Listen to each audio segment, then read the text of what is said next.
Hey everyone, my name is Charlie and today is the first day of Vlogmas and it seems only right that I mark the occasion with my 90th Woolgathering video. To me, this is the run-up to the 100th video where I talk nonsensically at the camera with no real direction or knowledge of what I'm going to be talking about on that day. Itchy nose. When I first started creating wool gathering videos, maybe 3 years ago now, it was a complete accident. It happened that I arrived at work one day with no idea what to talk about for Vlogmas. And back then I was very much doing everything every single day, the way Vlogmas is supposed to be done.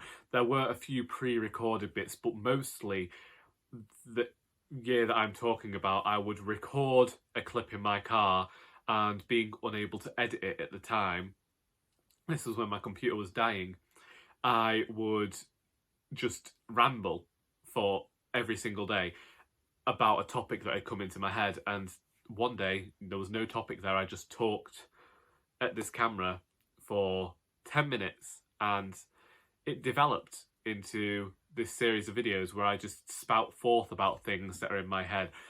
And for some reason, I kept doing this regularly. And we could say that most Vlogmases, all I do is wool gather every single day about a certain topic. But we're at number 90. And I thought I would celebrate the 1st of December with that. And with that also comes a discussion that I have had regularly, though I didn't think I had it last year, or I don't think I had it last year, which was to do with feeling festive and Christmas in the current climate. Now, I have other topics scheduled to talk about, but currently I want to give my feelings towards Christmas this year because it's a strange one. Now, firstly, I've always struggled with being one who likes to celebrate Christmas, simply because I'm not the most religious person, and this is a religious festival, it's a religious holiday. I try and equate it to using the modern name Christmas, when indeed I actually see it as a celebration more of being with my family and showing them my gratitude. I even said to Kate last week, it was Thanksgiving in America. Now, I won't claim to know what Thanksgiving is, but it seems special to you American people, you American folk. And I said that I should probably think of Christmas as a sort of December Thanksgiving for me. It, as I say, it's about celebrating my family, showing gratitude by giving them gifts, and spending the day with them. And I kind of forget the whole religious bit. Now, my father actually likes to watch songs of praise. I think he does it because he knows that it annoys my mother. But both of them do have religious aspects of their life. Indeed, I was very surprised a few years ago when I found out that my sister does believe in stuff from the Bible, and it seems that I am the only heathen amongst the Heathcotes, but still. This year, Christmas is different for many reasons now. Firstly, we have an ongoing pandemic, and because of that, a lot of things are different this year.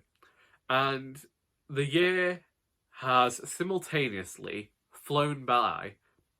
Shall I say that again? The year has simultaneously flown by, as well as each day seems longer than it has ever felt before.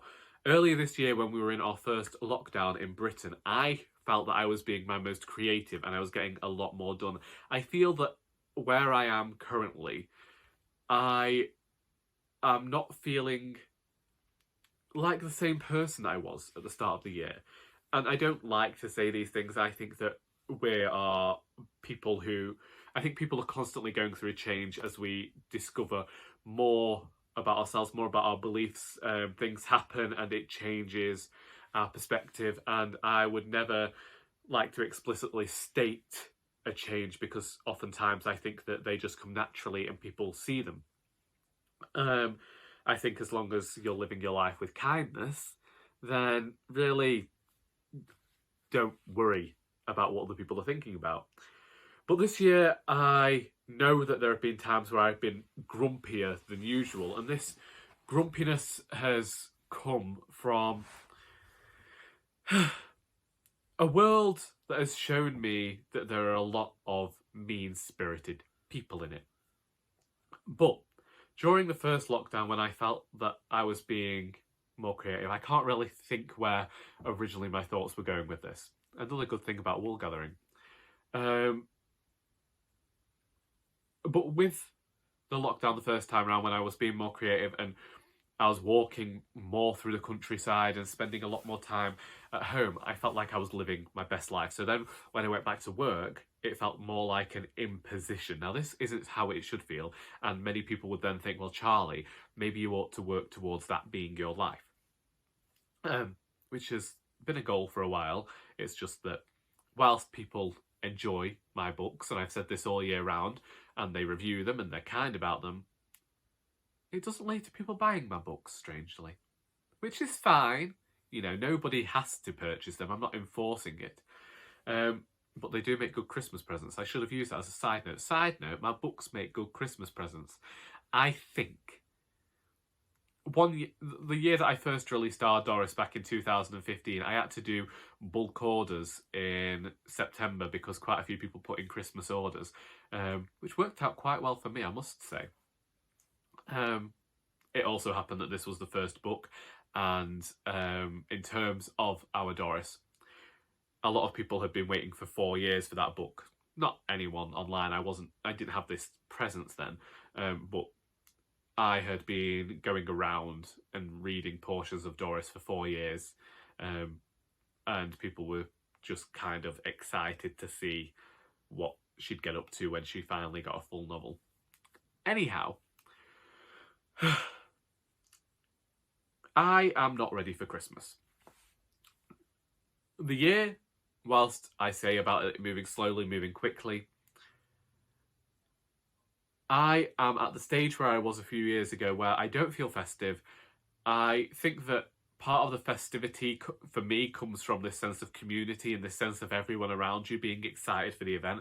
And I think everyone's enthusiasm is sort of infectious, but the issue this year is that a lot of people are infected with something different. And so the type of infection you get this year is not something to be enthusiastic about. So unfortunately, I have my sister, very enthusiastic about Christmas, very much looking forward to it. Me, when I saw that it was going to arrive so soon, I mentioned in an earlier video this last month, I was very surprised, and I could probably, once again, hold off Christmas until about March. Now, I've been listening to the Christmas songs, I've been watching the Christmas food things and getting excited about the things that I could possibly cook on the day. Side note again, Christmas turkey. I watched Gordon Ramsay cook a Christmas turkey. I'm a vegetarian and I wanted that to be the recipe I used. Further side note, I'm the person who does a lot of the cooking in the house. I'm the only one who doesn't have to work that day, not a farmer, not a carer. So, touch wood, I'll still have it off work. So, I will be doing a lot of the cooking on the day. So, I'd like to try this recipe. Unfortunately, then, I also have to think about when other people are going to be home and try and get everything done. Now, I suppose I am looking forward to preparing this meal for everyone. One thing that I would really like to do, and I've wanted to do for years, and it's never happened in my family, which I've wanted to do it since maybe 10 years now, maybe longer. And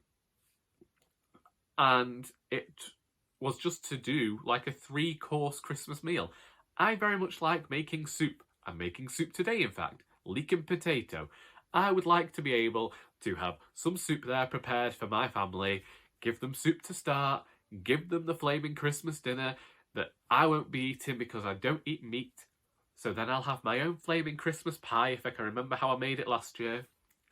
And then have made some sort of dessert. Now, my family quite like the standard Christmas pudding. Saying that, I do. Christmas pudding becomes like a staple part of my diet. usually for at least 3 weeks over the Christmas period. I won't talk about weight, but sometimes dieting goes out the window, and my entire meal, since I started trying to focus more and avoid sugar, sometimes there have been days where I've only eaten Christmas pudding. But it might not happen this year because I have avoided sugar and I'm finding that sweet things don't really suit me anymore. So that's what I'd really like to do on Christmas Day, and that's, if I had the opportunity, that's something that I'd really look forward to. But at the same time, I can get incredibly stressed out about cooking if people aren't back for the time that I'd like them to be back. And this year, my mum might end up actually working the entire day. Last year, it was okay because I know she was supposed to be off last year and ended up not being. But as things currently stand, there is every single chance that she will go out to work at 7 o'clock in the morning and not be home until 7:30 in the evening. We have already said that we aren't going to do what we did last year. We are going back to what we've always done at Christmas. We aren't going to get up as early as we previously have, 4 o'clock in the morning. My father, when he was properly into it and he was saying about Christmas being a time for children, which is another thing I want to talk about at some point, he'd get so excited about us seeing us open presents, we would be awoken at 4 o'clock in the morning. Then now as an adult, I completely understand why there would always be tears on Christmas Day and there would be arguments, because this bitch was tired. You don't wake an insomniac up at 4 o'clock in the morning, because it's every chance they've only been asleep half an hour. Anyway, so last year we didn't do Christmas the way we'd always done it, and I felt that it did kind of lose something by not being up early altogether before we all went off. So this year we're going to be getting up early, we're going to be opening presents together, and then the family are going to go off to their various jobs, farming and care work, and I will be at home preparing the meal. I have decided that I also want to drink that day. I have imbibed 2 bottles of wine this week. I haven't been imbibing alcohol, and what happened was that I was cleaning out one of the cabinets in the kitchen and I came across some wine. Now, this happened to be my favourite wine when I was 7 years old. Now, I should just say that my parents didn't have an alcoholic 7-year-old. My mother went by the whole French adage, as if you let them have a little bit, it will work. And basically, she let me try this red wine when I was 7 years old. I really liked it. And getting to try it, I didn't then reach this point where I wanted to drink all the time. And I think it kind of worked that way. It worked well to do that, because also seeing a lot of people around me as a child getting drunk means that I actually can't stand the idea of ever being inebriated or ever being at that point where I couldn't control my body. So I always stop. But I would like to be able to consume stuff on Christmas Day. Cleaning out the cabinet, I found this favourite wine of mine from the age of 7. We've no idea how long it had been in the cupboard. We can't tell if it was out of date or not, but I shared it with my mother and then she didn't like her, so I drank an entire bottle of red wine. And do you know something?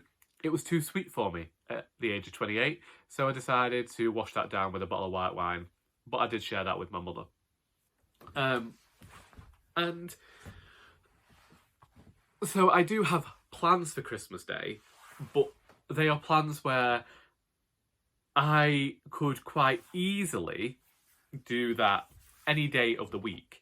But I think that we allow ourselves some sort of special dispensation on the 25th of December to just go a bit wild when it comes to indulgence.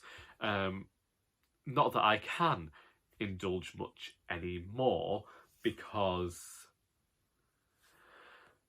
it's just who I am. I'm too wary, and I'll just say to you now, I already know that I can't cook an omelette whilst drunk. So if anyone believes that I'm going to be able to actually pull off a Christmas meal whilst inebriated, they've got another thing coming.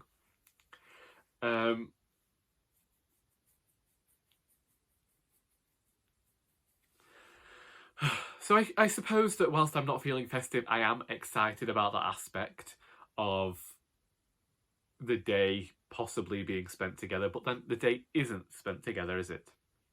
Because I'll be on my own for the morning, and that'll probably be me coming upstairs then and speaking to everybody on the day, wishing people a Merry Christmas. I'll get in this cycle of sending messages to people. You see,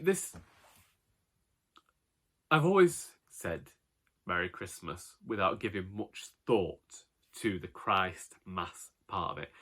And I talk about that often because it's this strange thing inside me that I have to contend with where, like I said at the start of this video, I'm not religious, but there is part of me that is still interested in the historical Christ and how the Bible became such a force in this world and the way that people have used it over the centuries. And Merry Christmas is fine. I find it inoffensive, but I find it inoffensive because I don't really think about it. Yet I am someone who understands the power of words. And therefore, like, whilst some people object to the idea of happy holidays, I can understand that. And my grandmother has always been one for Christmas cards that say season's greetings. She hates any card that says to people to have a Merry Christmas based on their beliefs. So she always does season's greetings and a Happy New Year. It's a struggle to find cards for my grandmother to give out to people. And I understand her mentality behind it completely nowadays, despite the fact that she is somewhat religious herself, in a certain type of way. I think that she's still aware of the fact that there are people who don't celebrate Christmas, but she still wants to make them aware that she's thinking of them. And I can understand that. And I don't know, is the reason that we tend to celebrate these things towards the end of the year because it's cold, it's dismal, it's dim, and it's dreary, and it's a nice way to bring up some excitement when ultimately left to our own devices we could sink further into seasonal affective disorder and depression because of the wintry conditions.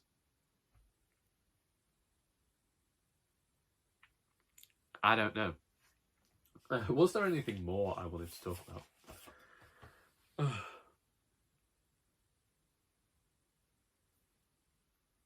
I'm also due back to work this week. What happened there? I said I twice. Aye, Captain. I am due to return to work on the 4th of December, which is a Friday. And currently, that's still the plan. I'm not able to actually get into work any earlier because I've been helping out my dad raise some pups, which is why there haven't been many videos throughout November that weren't recorded in October. I finished work on the 2nd of November, and immediately from the 3rd onwards, actually no, it wasn't the 3rd because my dad had to work, so I think from the 6th onwards I have been helping my dad with sheep work, which I'm terrible at. I'm like a fence post, not good at it at all, and then really just trying to get these border collie pups socialised and ready to go off to new homes, hopefully in December, which I don't think my dad had considered the time period. I think that we would never want to sell anything that someone might consider, like it's the whole a puppy is for life, not just for Christmas. But that's just how it ended up happening. So I've been trying to get these puppies socialised. You will have seen the pair of green gloves that I wore in videos. They have been ruined. I've owned them for less than 4 months, and the puppies have torn them to shreds in their efforts to play. And it's been great. It's a strange one because obviously my dog Rambo died back in June, and seeing these pups, it's just a lot of time me thinking about my dog and the fact that he isn't here.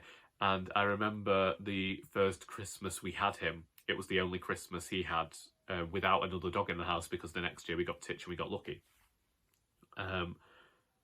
And in that first Christmas 2005, I can just remember him gambolling about, and despite his age, he always had something of the confusion about Christmas. He enjoyed, going through the wrapping paper and turning it into a flaming tunnel, but it was the fact that suddenly the living room was transformed. He'd go to bed at night and he'd wake up and he'd have nowhere to sit, and yeah, it was just a source of confusion to him.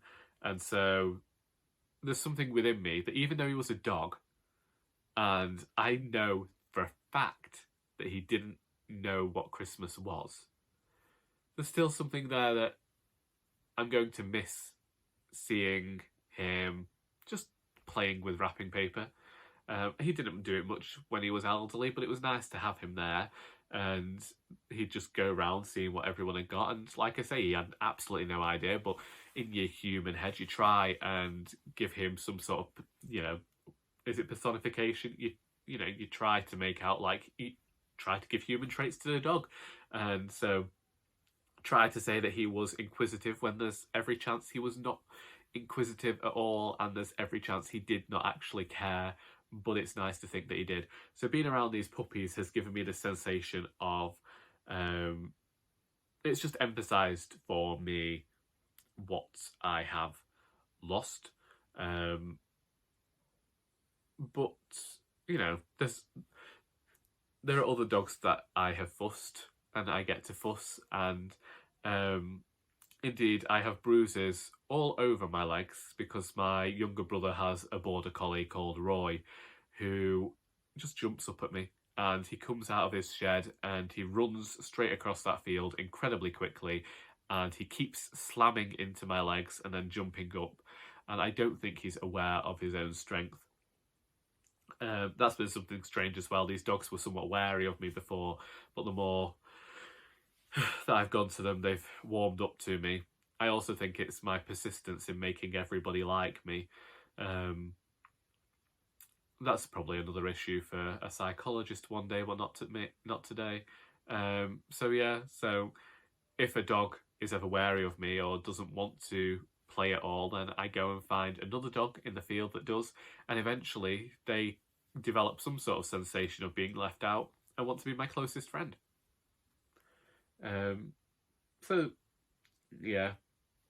This month we will be taking the pups for their injections, and then after they've been injected we will be putting them for sale, and hopefully they're all going to go to farmers and people who actually need them for shepherding jobs. And then I will go back to being at home every afternoon watching YouTube, because I know that I'm behind on BookTube, but every single Woolgathering video I have done in the last 6 months, I've talked about being behind on YouTube.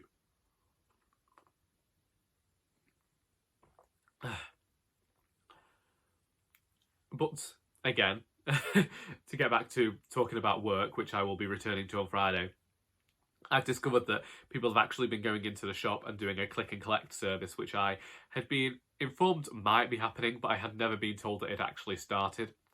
My colleague went into work and did a Christmas window, and a volunteer has been going down every day and opening the shutters. I wasn't told anything like this had happened. So on the one hand, I'm glad that something's been happening at the shop, so hopefully, you know, we're still making money, but I don't know.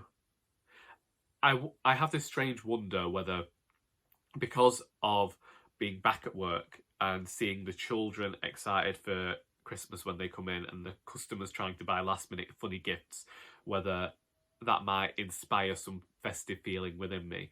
But at the moment, I'm content and I am happy with life. Obviously, sad days, grumpy days come along all of the time, but that's just the person that I am. I'm naturally a grumpy person. We just don't see it on here. It's again a strange intersection with me that I'm a grumpy person, but I also believe in being kind to everyone. And maybe that's where the grumpiness comes from. The grumpiness comes from not everyone being kind to everyone. It's a minefield in my head. But yeah, half an hour later, I really am just wanting to check in and, you know, celebrate the beginning of Vlogmas with this video where I rambled nonsensically for nearly half an hour about the fact that I'm not feeling festive, Christmas is coming along, and yeah.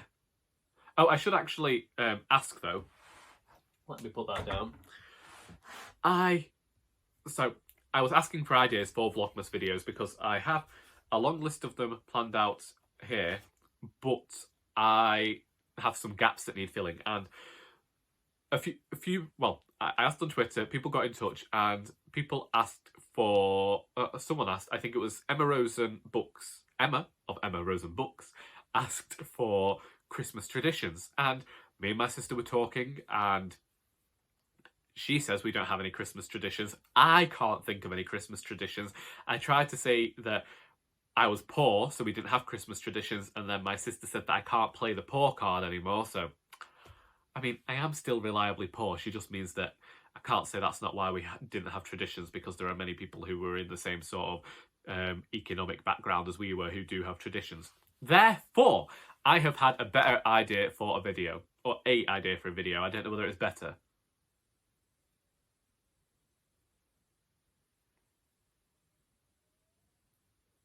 Il video meglio? I don't know. I'm still trying to practice Italian in my head all the time. So, it is. You tell me your Christmas traditions and I will interact with them in some way. I might discuss what I think of them, whether I would ever try them, how I rank them. You know, be as good or filthy as you like with your traditions, and the ones that can make it to YouTube will get discussed in a video later this month. Please do let me know if you do have any Christmas traditions. Another video I had an idea for was perhaps reviewing some Christmas albums, where I went through, because I know that Dalton Goodrum's got one, Meghan Trainor has one, and I'm sure there was another artist who had a Christmas album out. And I was going to ask you if there were any Christmas albums you wanted me to review and rank. So do let me know. However, every single person seems to be doing a version of Have Yourself a Merry Little Christmas. So just know I'm growing sick of that song. Anyway, I hope that you've enjoyed this video, even if it caused your brain to fall out of your ears, melt out of your ears. I don't care. I just hope that you enjoyed it. And until next time, that is all.